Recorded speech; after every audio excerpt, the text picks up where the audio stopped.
All right, we're back here at Burns Brothers Performance. We got George Burns, and we're gonna do another quick update on the Tammy Hall 69 Chevelle. George has been working on it. We'll kick it off like we do all our videos here. Please like and subscribe, DLoney V8 YouTube, and we'll get to the updates here in just a second. All right. Well, here we are. Working on the Tammy Hall 1969 Chevelle. Been working on the engine a little bit. I got the crank mocked up in it and mocked up the four corners to get the deck cut. So we'll pull that back apart and it'll go down to half engine, and they'll do the deck and then do the final hone on it, and then get the rotating assembly balanced. I just have the one piston in there now.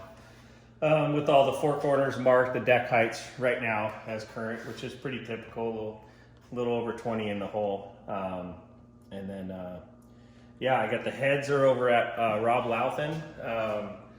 He's gonna get started on those here soon. And so he's gonna do the heads in the intake, port those out, and then actually, I talked to Tammy the other day, and she's actually gonna do the assembly on the engine for the most part. So I will assist her, and she'll be putting it together. Nice. So that'll be cool. We'll get some, hopefully get Tammy on video to do that. We'll Tammy's camera shy. a little bit. The pistons, who makes the pistons? Yeah, so those are Molly pistons.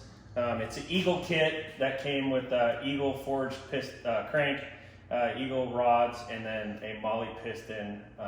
It's a pretty nice kit. I actually, I was trying to find some information out about the piston. So I looked them up, and considering what the rotating assembly cost, it seems like a good deal because the pistons weren't cheap by themselves. So And 489 you said, right? it's a 489, so it's a 30 over 454 block with a 4 1/4 inch stroke. Okay. Nice. Yeah. All right. And so we've been working on the car, and as I stated in the previous video, the car itself is in really, really good shape.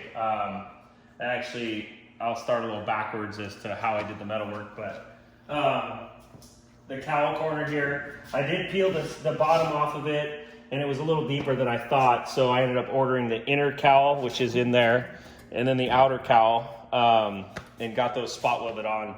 So it looks pretty factory. It'll get seam sealed, so you won't even see any of this.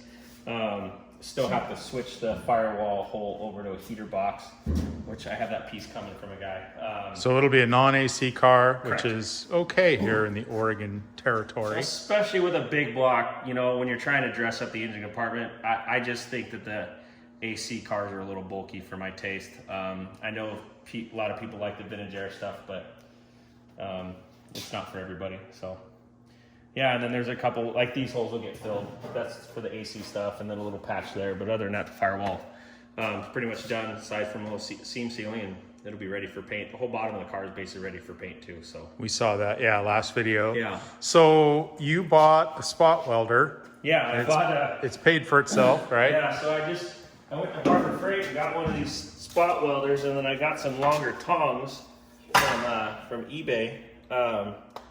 Man, I tell you what, I think I into this thing for like $230 total. I feel it's already paid for itself.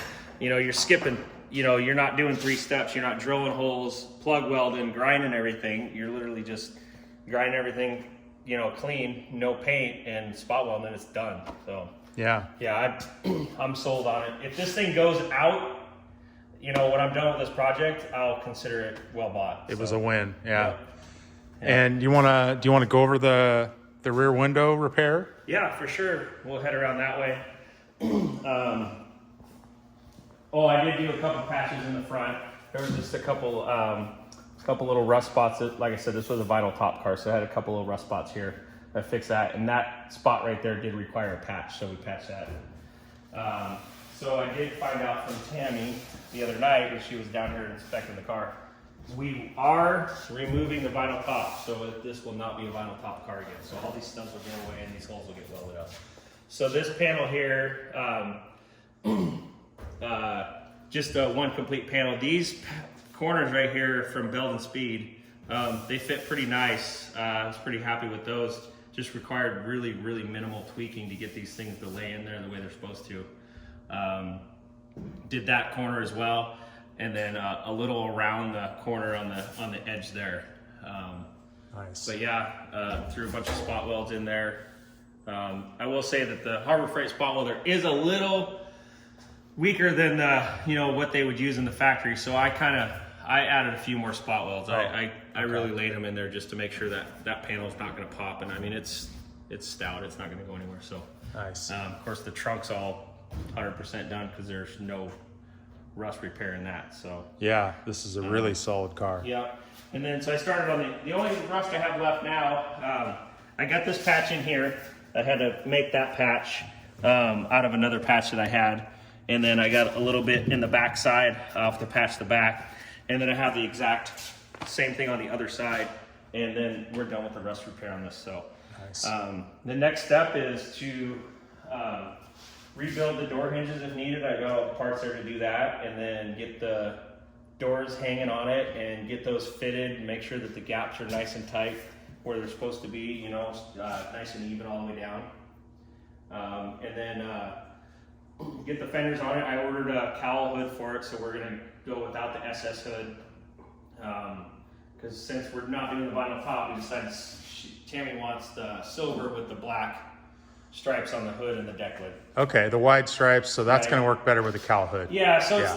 I'm not a big fan of the stripes on the SS hood. I think it looks funny. The scoops, the domes just don't flow well with the stripes. So Yeah. we're gonna switch to a cowl hood, which is nice because we're running a little bit better intake manifold now because these things have horrible hood clearance with a big block. So anyway, so I'll get the hood, I'll get the front end all fitting on it, and then the fenders are definitely gonna need some gap work between the fender and the door. So we'll get that taken care of, and yeah, we'll go from there. But it's coming along. Should be doing body work here real soon. Nice. All right, good update. Yeah.